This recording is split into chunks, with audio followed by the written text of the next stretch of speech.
alarm goes off and I exit, that's what's happening. Well, let's hope that doesn't happen, Charlie. Yeah. Skies are not green, but they're pretty black out there. So right now. All right, why don't we get started? Aaliyah, I'll allow you the opportunity to let me know if we have quorum or not. We are currently 2 members short for quorum, but I can let you know when we do achieve quorum. Okay, that sounds perfect. And then let's see. Let's call the meeting to order. Aaliyah, were you notified of any public comments?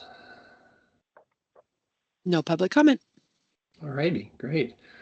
Just prior to me signing on to this, one of the public comments is the report from the Working Together Conference. We had some great exposure of OES and a couple of panels, and Sherry was there in spades, helping people understand what resources are available, both through her and so forth. But at least that was just a terrific conference, great opportunity. For any of you that attended, I asked how many people, before I started, how many people were aware of Oregon employability skills. In previous years, I'd had a couple of hands that may have gone up. This year, I had a majority of hands that actually raised in the crowd, which was fantastic. So I think that speaks to what we're going to talk about a little bit later, is some updates and so forth. But as part of the Workforce Readiness Committee, all of your efforts and so forth, we continue to trudge forward. Tom, do you have any comments that you'd like to add before we get going today? I think you have it under control, Charlie. Go for it. Okay, great. So, well, first of all, on Todd, I don't know if you have anything general, but also you wanted to, I see on our agenda that we want to look at the progress report and talk about that process a little bit. Todd, I'll turn it over to you. Thank you so much, Real Charlie. quick, jumping in. That Aaliyah had her hand up. So, okay. Aaliyah? Yeah. We're at quorum. Oh, okay. All right. Todd? Boom. I'm up. So action or your business for us is approving the minutes from our September 3rd, 2025 meeting. And so those are on there. I'm not sure if everybody has had a chance to review them or not, but can I have a motion to accept the minutes as drafted?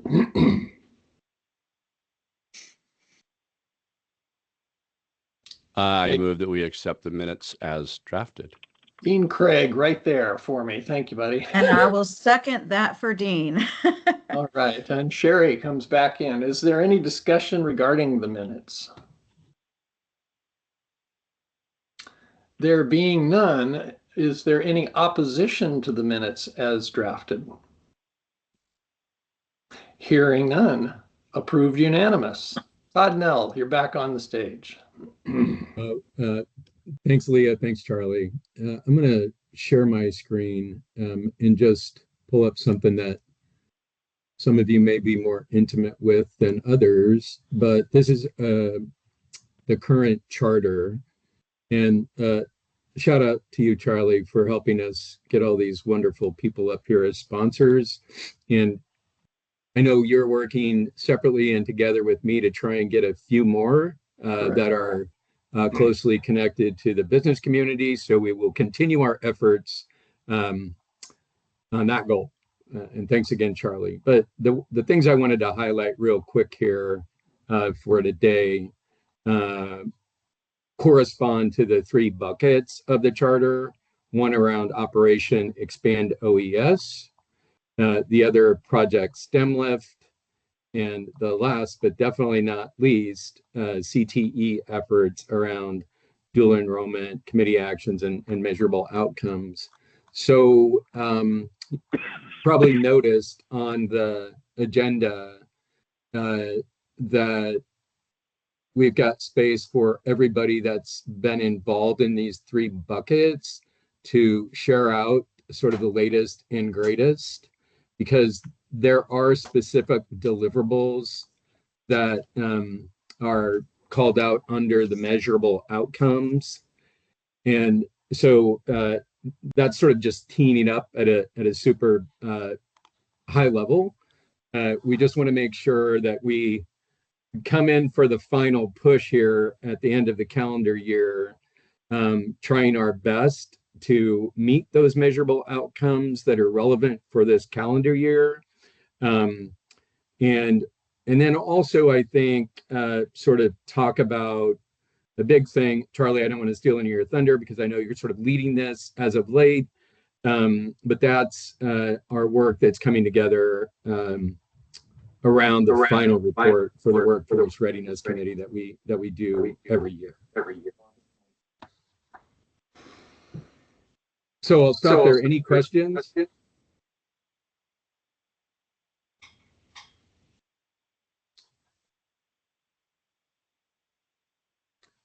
All right. Well, I'll go ahead and then Charlie, if it's okay with you, neither Venkat, who unfortunately got caught up in, can somebody mute? I've got a really bad echo. There's that. Now it's gone. Thank you. Thank you so much. So Charlie and Tom, Venkat got caught up in the wonderful flight cancellations that are occurring around the country. On a trip that he just took. So he is, I don't know if he's on a plane or stranded at an airport, but is unable to attend. And our friend and colleague, Srala, was also unable to attend because she's headed out of country, I think. But I did speak with both of them and have some updates to share on their behalf, if that's okay with you two. Please. Okay, great. So the progress report for the STEM lift is chunked into three different areas, as you might have seen as I scrolled through quickly. One, research on need and design and tool options complete by September 2025, which speaks to the work that Venkat has been leading around AI in the classroom. In particular, he's focused along with Shauna Tice and a little bit from me, but mostly those two, on Conmigo, which is a Khan Academy product. Venkat, Shauna, and I have been in many conversations around that, including with several leaders at the Department of Education, other folks at the local level, with CTE schools like CTEC and Willamette Career Academy, others in school districts, back upstream with Travis Ryman, Hillsborough School districts. And as I said, I haven't been in the middle of that as much as Venkat and Shauna, who is the strategist that leads the technology consortium at the HEC. But they've made some really, somebody say something. No, okay. They've made some really good progress. So I think they sort of settled in on Conmigo as the primary option and continue to try and move that forward. So Shauna let me know that Sarah Whiteside, who runs the Mid-Valley STEM Hub, and Tracy Wilson-Scott over in Central Oregon that runs that STEM Hub, have really had some pretty good progress. So sharing that data, Sarah has about, it looks like up to about 950 students rounding, ready to get started with Conmigo. She didn't break that down by school district. But then Tracy also has some really good progress to report as the Central Oregon STEM Hub director, that 3 school districts are ready to go. Shauna also invited a few people, of which Dean Craig, Amy over in your shop, was able to attend a AI summit that was put on by Willamette ESD, I think just this past Monday. And so Shauna attended as well and was able to connect with Amy and others around different opportunities with AI as the main sort of theme and topic. And part of the reason that Shauna also went is that Chelsea, who's a representative with Khan Academy, again, whose product is Conmigo, was there. So I don't know how well it was attended by the folks that we sort of invited at the last minute when we found out about it, but that's what I know thus far.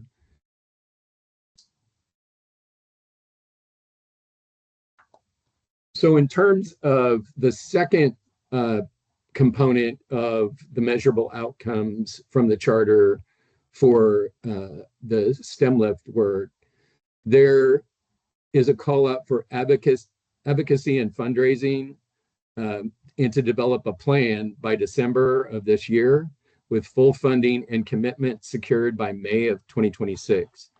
So again, I think the three of us, that being Shauna, Venkat, and myself, have tried diligently to lean into this. And I'm happy to announce that Clay and my supervisor recently approved an investment from WTDB Strategic Innovation Grant funding of $25,000 per year over a 5-year period, so a total of 125. And we were, I think, fortunate to get that, and I'll tell you a little bit why. At the last WTDB board meeting at Amazon in Portland downtown, our friend and colleague and leader here, Charlie Hopewell, talking on another subject, which we'll get to here in a few minutes, sort of challenged some of the business people on the state workforce board to step up and invest and match public funding to move employability skills forward. Well, several companies raised their hands and said they were interested in participating in funding some initiatives. And I followed up with one of the large companies and had a conversation with them. And they were very interested, but really had one major objection to really leaning into that strategy. And that was in other areas around the country where they had attempted to implore a public-private investment.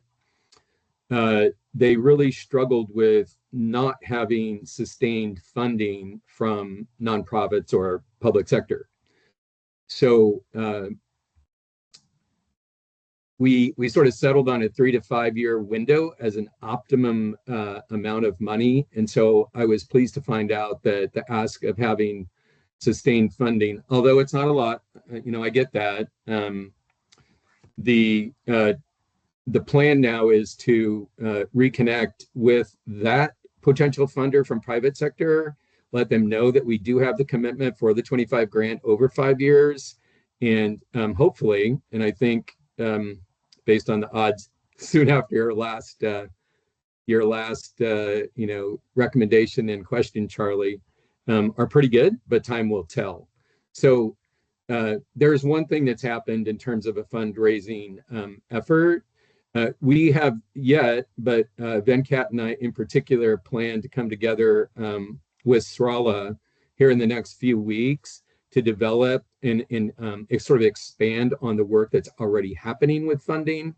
Of course, that 25,000 will pay for quite a few students, because Conmigo has agreed to a $10 per student cost for a year, so that cost of entry is pretty low. And ironically, the work that I mentioned earlier that Sarah and Tracy are doing at the STEM Hub level with literally hundreds of kids, they have been able, of their own accord, to come up with funding to be able to move that forward. So as a reminder, the goal here is as a pilot. So we also think that a statewide pilot like this over a 3 to 5 year period should provide fairly rich data in terms of how it's working in the classroom. again, remember that main goal that vencat has is how can we impact 4th and 8th grade math and science scores, because they look pretty dismal when compared to other states in the country.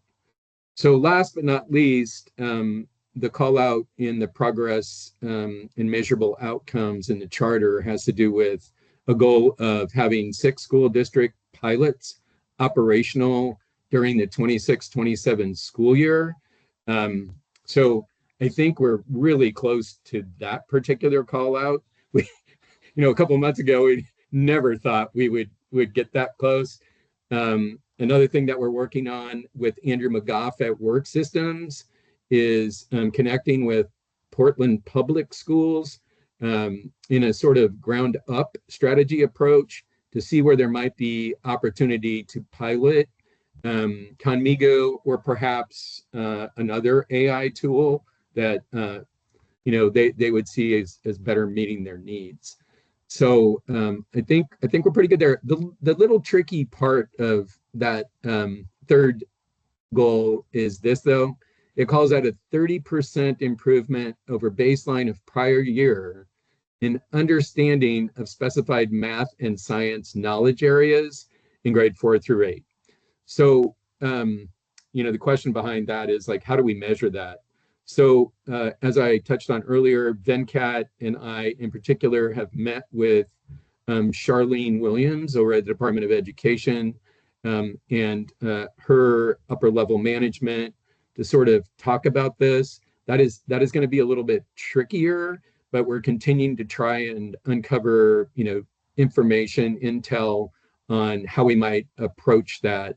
And we'll continue to lean into that, Charlie and Tom, over the next several months. We got a little bit of time, but that's going to take a little bit of time. So that's all I've got. It looks like, Tom, you've got a question. Yeah, your explanation of measurement was kind of oblique. Do you have an idea of what you think would be a way of measuring so that you know what you're looking for?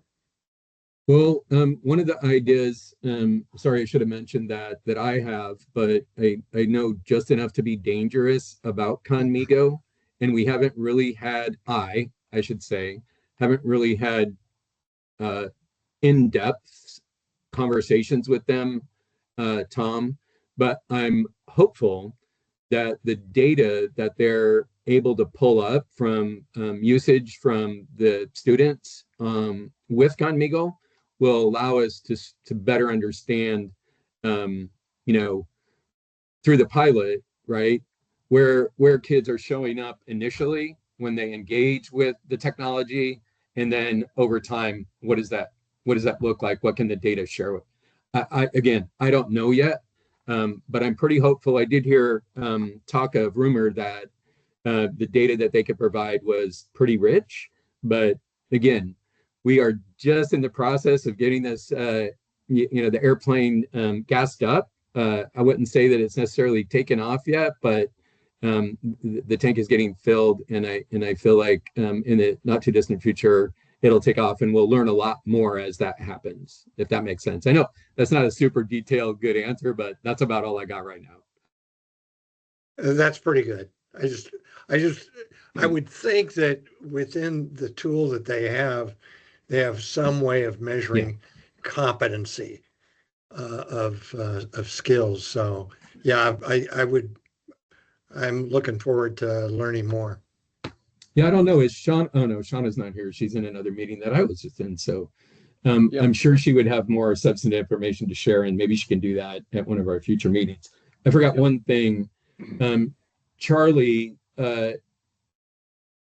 as far as the Workforce Readiness Committee annual report that's due in December to the WTDB, Srala and vencat have also been working on that.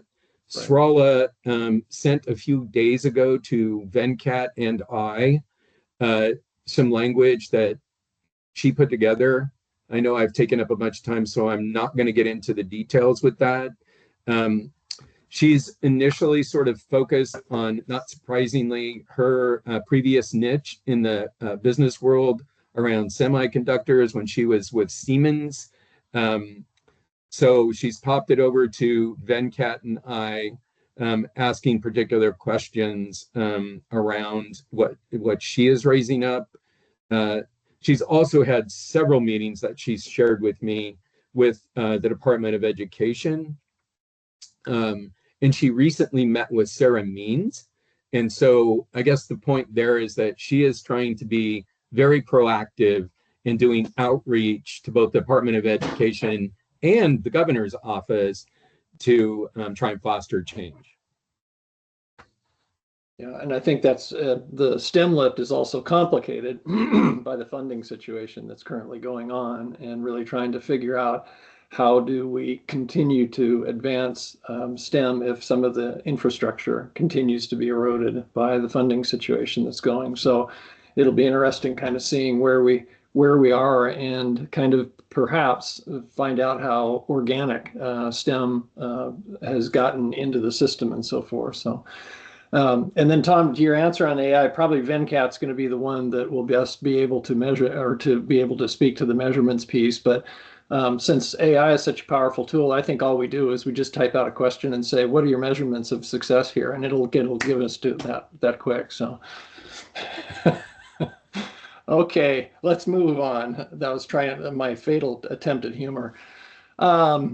Let's see, let's move on. Eric, I saw you're on there, but I'm not sure about Shali, but can you talk about primarily on where I think the primary subject here is the whole issue of dual credit as we're moving forward? Yeah, thanks, Charlie. Shali, are you in the house? I know you were going to be able to join late here. I wanted to see if you were here as well. She is not here. Okay. Eric, would you feel more comfortable if we flipped and tossed it over to Charlie and Sherry if Shali's going to plan to come in, or are you fine with just moving forward?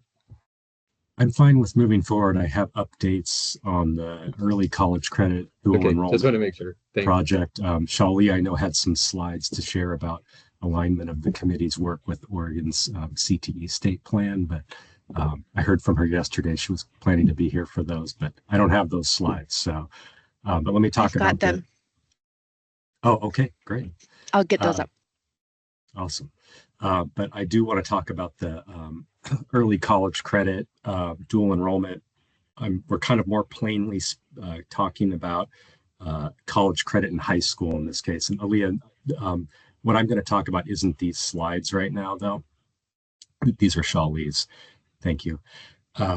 So last time we updated this group, we were launching a statewide survey as part of that college credit in high school policy project, where we were looking to get feedback from Oregonians about what they would like to see us prioritize for a system in Oregon to provide college credit in high school experiences. I'm excited to report that we received about 600 responses statewide from 33 counties, and we appeared to be well represented from rural communities as well. It looks like in some of our initial analysis, and it's very initial right now, we have over 50% of our respondents were from rural communities, which is great. And what we're doing right now, HEC and ODE, our team is working on going through those responses and drafting a draft statewide vision statement for college credit in high school. I want to present to this group that we are planning a couple of listening sessions. These won't be the only opportunities to engage with this work, but we are planning a couple of listening sessions the week of November 17th through the 21st. And I'm going to be sure that when my ODE partner, Christadel McGregor, who presented to this committee previously as well, when she gets those sessions finalized, I'm going to share it with Todd, perhaps to share with the whole committee, and invite you to attend those listening sessions to hear more about the draft statewide vision and get some input on that. Because we are still kind of piecing that together right now. So I don't have that draft ready to share today. But we're excited about the engagement and where we're at right now with that work. um, listening sessions coming up. Additionally, we have planned 3 initial regional convenings where we're taking that draft statewide vision on the road and bringing together educators and workforce partners and interested parties. We're working with Umpqua Community College, Portland Community College, and Clackamas Community College. We have 3 regional convenings planned December 2nd, 4th, and 5th, respectively. Going to be a busy week. And we are also excited because we have the support of an organization called Achieving the Dream, who works a lot in the K-12 partnership space and supporting community colleges across the country. Nick Mathern, their director of K-12 partnerships, is helping to facilitate those 3 regional convenings with some funding that Achieving the Dream has from the Ford Family Foundation. Also at those convenings, we're not only bringing together that draft statewide vision for college credit in high school and having partners think about how to make that vision come to life in their region, but we're also bringing in career-connected learning components, Oregon employability skills, and thinking about how access to college credit in high school and career-connected learning experiences come together to build pathways into post-secondary and the workforce. So 3 regional convenings planned, and I believe Achieving the Dream is going to support some additional virtual and in-person convenings in the winter and spring as well. So the project's moving along, and look forward to getting additional input from the Workforce Readiness Committee, and I'll be sharing those listening session dates that week of November 17th. As soon as the ink is dry on those, we'll be sending those out. So that's really what I have with where that work is at in the college credit and high school space. Tom, you have your hand up. Yeah. Thanks, Eric. Who did you send the surveys out to? I was curious. Oh what you gosh, selected that. far and wide.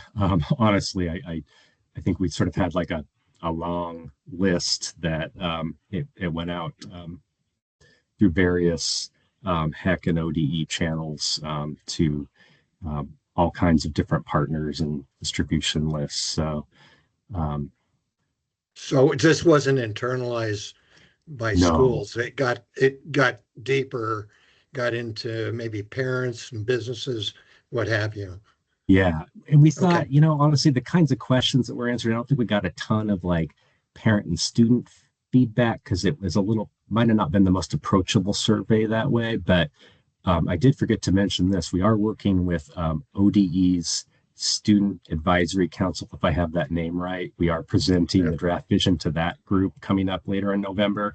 And I'm taking it also to the CTE Student Advisory Council on November 24th. So we have some additional inputs happening with kind of some more synthesized information for some students to look at as well, some feedback. That's great. Thanks. Great, thank you, Eric. Any other questions before we move on? And if by chance, Aaliyah, you might see if Shelley does happen to join in, just give me a nod or whatever, and we'll see if we can't capture her commentary before. She's here. Oh, she is here. I'm Okay, here. well, Yep. Sorry. Great. Busy day. You just must have popped in, Shelley, because I just looked. I've been lurking in the background, just Lurking. spying on you, Charlie. Go ahead. Okay. Hi, everyone. Sorry I am late and then need to leave early, but I wanted to share this with you. I prepared this for the October meeting, which of course was canceled. And Todd and I chatted briefly, and we just moved it forward to this meeting.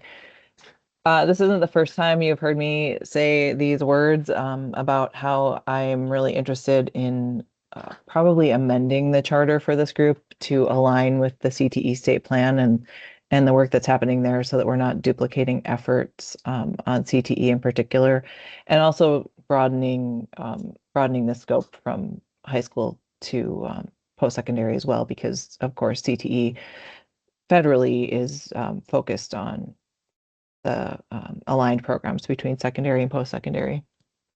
So let's go to the next slide. I was really excited about these slides because it's still fall and I get to do these beautiful colors. So I was very excited about that. So I am not sure when this could happen or what kind of action might need to take, but I am proposing some revisions.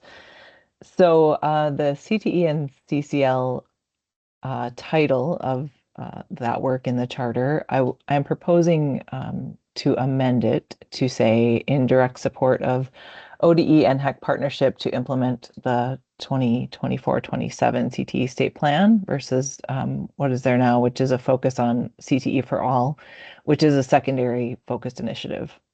So that's, I'm proposing that sort of title change.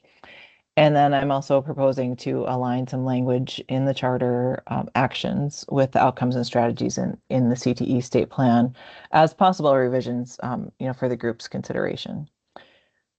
So let's go to next. And so these next few slides are just sort of the nitty-gritty details about where I see things could be aligned. To again ensure that work isn't being duplicated, but that this group is informed of the work that's happening in the CTE state plan. And I've gone through and done this alignment for CTE and also for OES, which again, just suggestions. And for the STEM lift, there's a little bit of an overlap there. So I don't know that we need to walk through each one of these, but I wanted to make sure you had the information in consideration of this recommendation I'm making to align these two things and leverage the work that HEC and ODE are lifting with multiple partners to implement that CTE state plan. So that's my pitch to you all. And Aaliyah, you can stop sharing because everyone can grab this from you later and look at it, but I just wanted to introduce the concept and talk about it. Tom, I see your hands raised. Yeah, remind me again, when do you guys figure that you're going to have your finished recommendation? Is it the end of the year? You mean the report that we do Yeah. for to this? Well, no, the one for the dual credit, because I know that was going to be a recommendation coming out of the study that you guys were doing. Are you directing that to Eric? Yeah, or to you and Shali. I knew you guys were going to finish your report up, and there was going to be a recommendation going back to the state. Yeah. So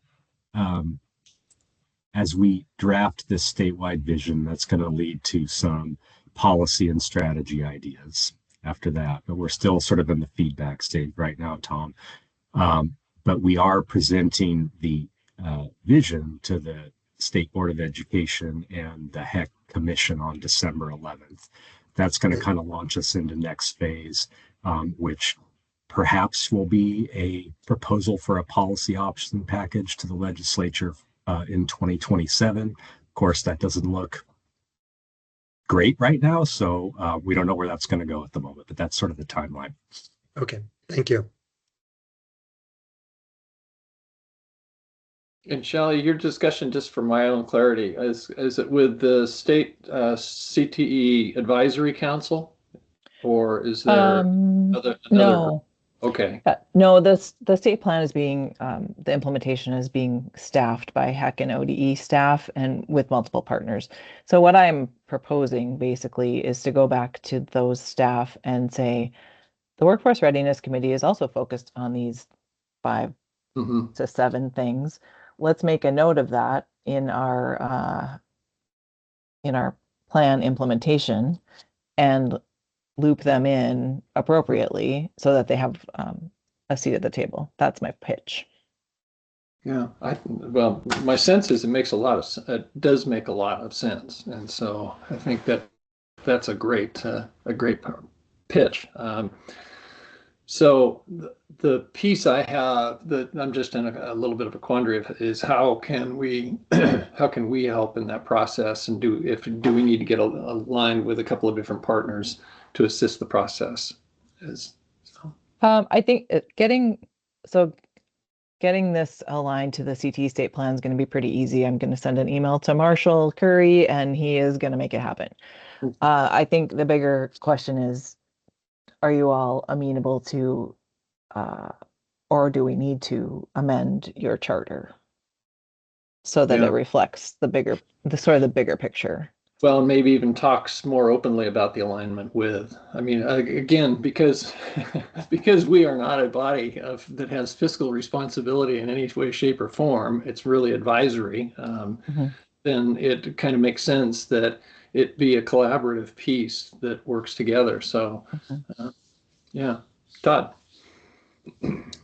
Oh, thanks, Charlie. And thank you so much, Shali, for bringing this to the committee today. I'm just wondering, Charlie and Tom, I know that, well, as Shali said, she and I have talked a little bit about this back upstream. And then I know that Clay is working with Marshall, and I think a little bit with Shali and Eric. I'm not sure about that, but Clay, if you want to jump in at any time, feel free to do so. But along with those comments, I would say we as staff to the WTDB would be happy to work with Shali and others to come back with a proposed revised charter, to Shali's point, that is more aligned, eliminates any duplication and redundancy, and just makes good sense with the work that they're doing, so that we're aligned in our efforts. Is that something that makes sense, Tom and Charlie? I'm a thumbs up on that. It totally makes sense. The only thing I would say, and it's really not for conversation in this group, it's more at the WTDB level, we're seeking collaboration, but that's not what I was necessarily hearing from the governor's office at one point, and that was, stay in our lane a little bit. So anyway, a further discussion, I think, outside of this group to talk about that. Todd? Yeah, I'll just jump in. Tom, point of clarification there, I think is sort of, I guess there's 2 points. One, I think that what was meant to be conveyed was that based on the May 2025 letter from the governor around the accountability role that the WTDB plays, among many, and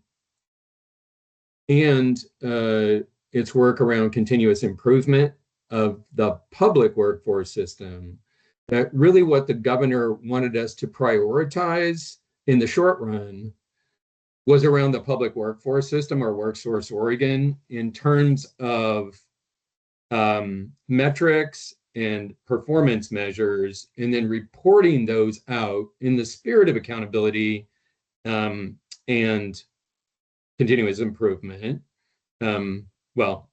And in actuality, because it's a role that she also confirmed in the letter that the WTDB assumes legally, to better understand what's working well across the agency enterprise that comprises WorkSource Oregon, what's not, and where there are opportunities for improvement.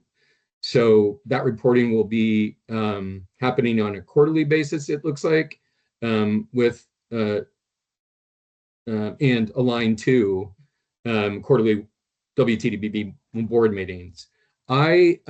After some of us walked away from a previous meeting, wondering about this work and other work that the state board is involved in more broadly than WorkSource Oregon.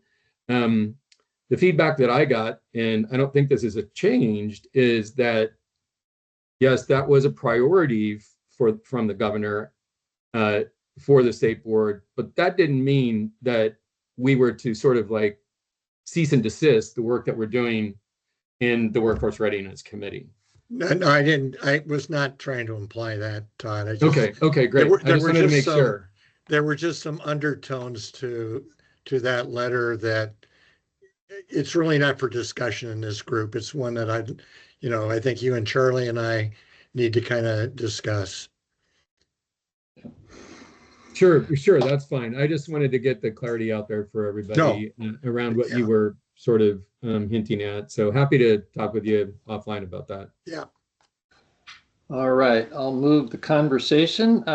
Thank you, Eric and Shelley, and Todd. I'm seeing that there's no real opposition to your proposal, Todd, of working with the language, and then let's see how we can incorporate that within the charter. So that'd be great.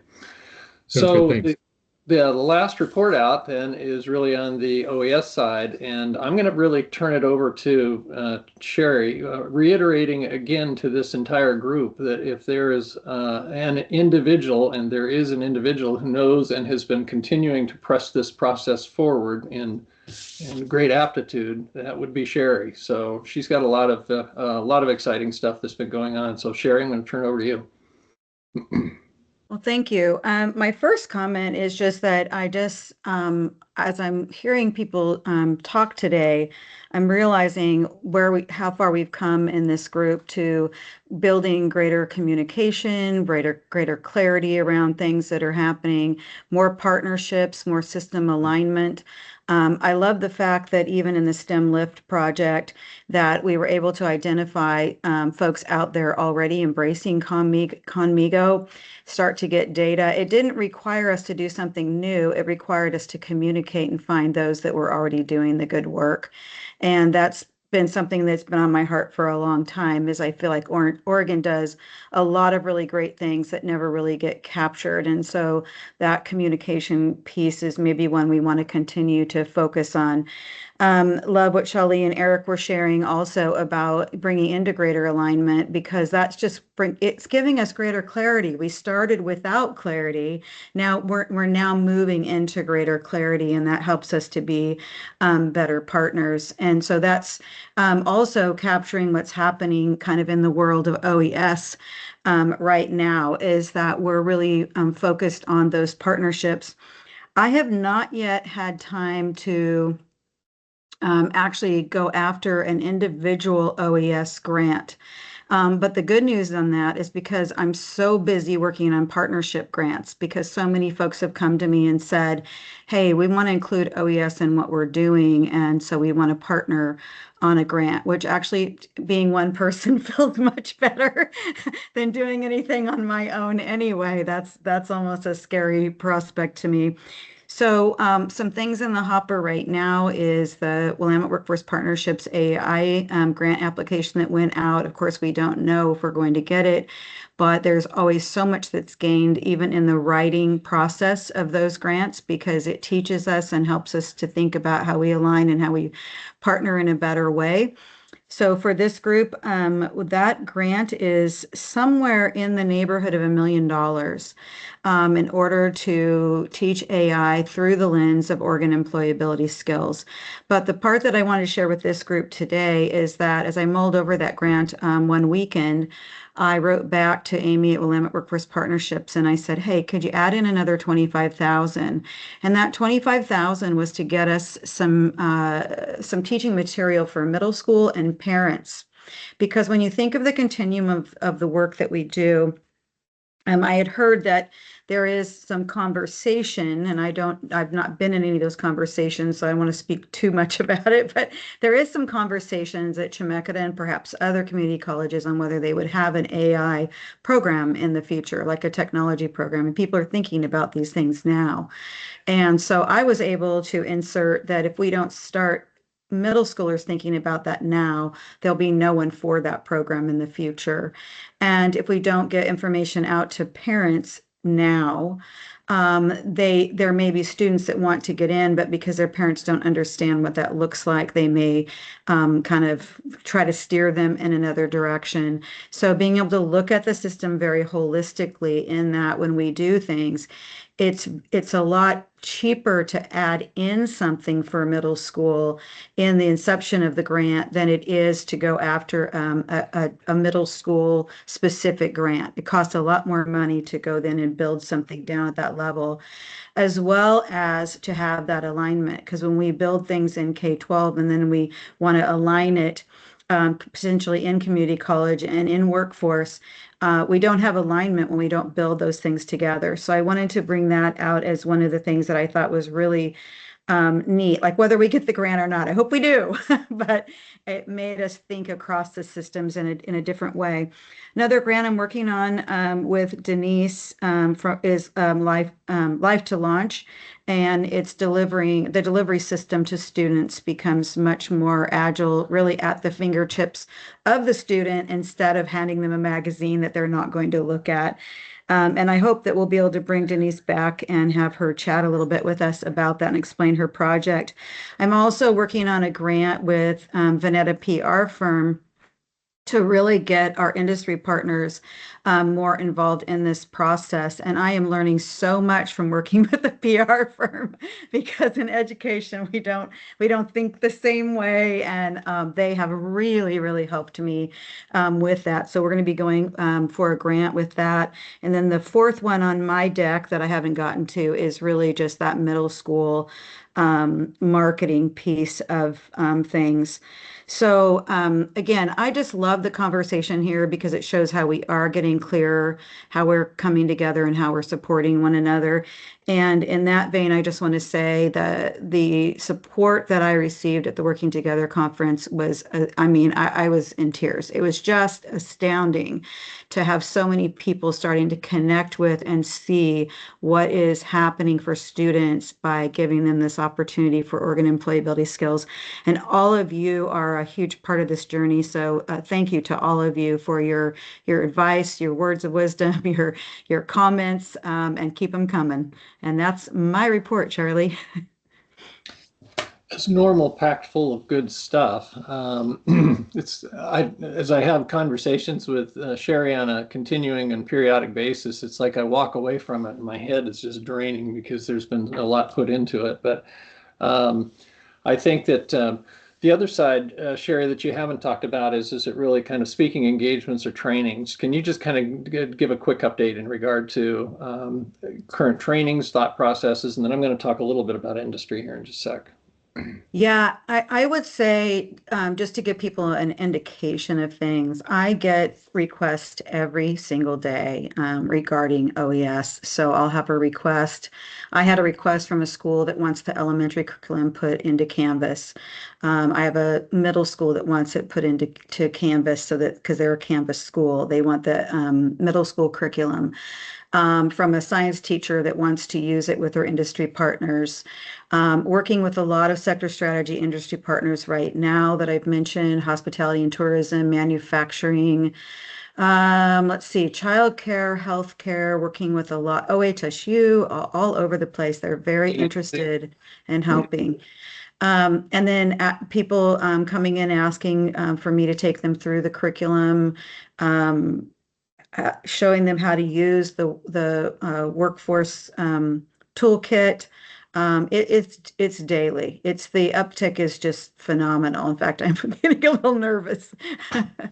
It's reminding me of that advertisement years ago that they had this spinning wheel of hits on a particular website, and it was just barely going, and then all of a sudden it starts to go and it goes, and next thing it's just a blur. And so I don't think we're to the blur stage, except I honestly have to tell all of you as a part of this group, the activity has been phenomenal, and it was a little bit like what we saw with the Working Together conference and the hand raises. On the industry side, we're trying to continue to capture and engage. I've had conversations with Oregon Business Council, with OBI, Oregon Business and Industry.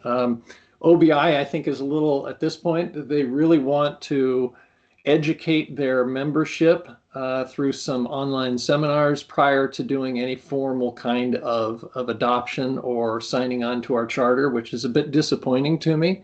But at the same point, I just read Angela Williams' article that Todd set out on the report card of Oregon and where we're standing in the nation in regard to how easy is it to do business within Oregon. And one of the key elements that I've continued to hear from Business Oregon is that people looking at our state are very concerned about how we are developing our talent. And so one of the things that I think we really have to stay true to within this particular group is the fact that there is an obligation of us to try to continue to develop tomorrow's leaders and participants in this industry. So whether that be AI or whether that be employability skills, I think all of that is really of key topic, certainly right now. So we're seeing the power of that. So we will continue to engage in regard to audiences and so forth. We've been invited to go to Eastern Oregon to actually do a presentation with one of the regional groups out there. Delighted the other day, we got just a quick call. Andrew McGough from Work Systems called and said, I'm talking to the City Club of Portland. Yeah. And he quickly said, hey, can you guys throw me something so that I can talk about OES? And by the way, that was huge for me. So we're getting invited. Dean Craig, thank you for multiple people being able to talk to the manufacturing partnership down in the Salem area, the economic department. So I think it's this really continuing community and us keeping the buzz buzzing. So if indeed any of our members can continue to talk or invite, then please do.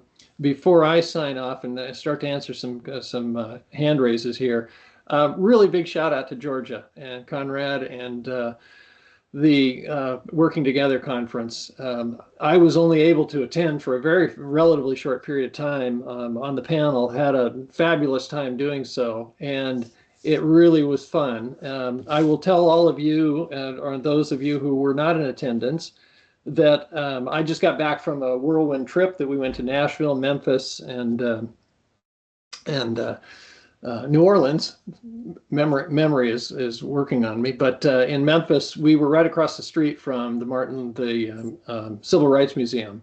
So which was fabulous, by the way. But I was so struck to the point of close to tears watching a video of Martin Luther King delivering the I Have a Dream speech. And so I gave that same I Have a Dream wish to that crowd of saying next year, if we get the opportunity to ask, the hands that will be raised are the hands that are actually deploying or engaging the Oregon essential employability skills out in the community. And my sense is we'll continue to keep that moving forward. So I really appreciate, again, all of that. Let me go to Todd and then to Sherry.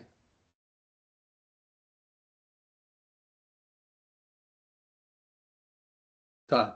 Thank you, Charlie. Yeah, Sherry, as I listened to you and Charlie talk, I had to step out for a quick bio break, but I don't know if you mentioned the conversations that we've had with Tony Frazier at all, and maybe that's what you were just going to talk about, but it just made my mind remember some of those it sort of at working together and then after we met as well. So I don't want to steal any of your thunder if you were going to talk about that. Go ahead, Sharon. Thanks, Todd. I actually I'm not sure how I would capture that conversation exactly, but we did have a conversation about really, we're in difficult times right now where there's funding that's gone away and moved away and so forth, and that can make for a scary time. But what we've really done is we've really stepped in and we've had conversations about how do we embrace that? How do we embrace this landscape and not be afraid, but look at how we can build differently and better, and what do we wipe off the table, and what do we put back on the table, and what does it look like when we get it back on the table. And so I'll capture it a little bit that way, and just say there are some really engaging conversations going on in this landscape that will continue, and we'll be sharing more about those, I'm sure, pretty soon. The one thing that I forgot to share that I wanted to share because I felt like it was such a success. Tom and I, along with John Hickey at Asphalt Pavement Association, were able to present on engaging partners using OES in CTE advisory boards. And I felt like it was one of our best presentations that we have done. It was short. It was clear, it was concise, and the teachers that were in that room were ready to roll. They saw how they could use the one pager. They saw how they could pick one skill and have a conversation with their advisory board. They saw how that conversation moves those industry partners into thinking about simulated projects in the classroom. And it also engaged that industry partner in thinking about how they could provide work-based learning in the summer for students. It's just such a catalyst that moves right through that pathway that we're really wanting to move. And it was fun to have John there because he talked about how they infused two employability skills in that process. It was just really a great presentation. I don't know if Tom wants to say more. It was a small group, but I felt like they all walked away going, I'm doing it. Thank you. Thank you. Before I let Tom, I want to actually throw it over to Georgia. Georgia. Thanks, Charlie. I just wanted to put in there, Working Together conference is so successful because of all of you. It's great to see you there and engaging. This year's conference was fantastic, and the content was good. The energy was wonderful. It was nice to see everyone in Salem. And I really appreciate the WTDB and Todd in sponsoring, supporting, and encouraging all of you to come. And I hope everyone comes next year. Thank you. Thank you. It's a delight. Tom, did you have any follow-up comments for Sherry? No, I didn't. I thought she encapsulated that quite well. It was well received. And I thought, when we did run into questions about, well, you can't do that, we were able to give them examples with some of the things John was doing that basically took the naysayers out of the room real quick. So, no, very successful. Love to do it again. Just one shameless plug. I just want to let everybody know that the Oregon ACTE conference is coming in April, and we've already got registration out there, and we're requesting speakers at this point. So if you're interested, go online and sign up. Great, thank you. Anything else for the good of the order, Tom? No, I just want to compliment everybody who shows up to this meeting, that it truly is delivering exactly what we started it to do. And that was to get collaboration going, getting people out of their silos, starting to share things. I'm going to compliment Shali and Eric because, they took the ball on just some of the suggestions that we made about dual credit that would really support growth in training. And I think it's just wonderful where that's going. So kudos to everybody in the room for helping out. Thank you. Thank you. Same for me. We are on time, folks. My iPhone just said it's 12 o'clock. So got through a lot of materials. We are going to be meeting again in regard to trying to put together our report. Hopefully we'll be able to talk about that as a group, and at least numerous members will probably have some content on that. And we're going to start that process this afternoon. So to all, thank you very much. Again, it just warms my heart to see all the faces. So thanks a lot, everybody. Talk soon. Thanks, Charlie. Thanks, Tom. Thanks, everyone.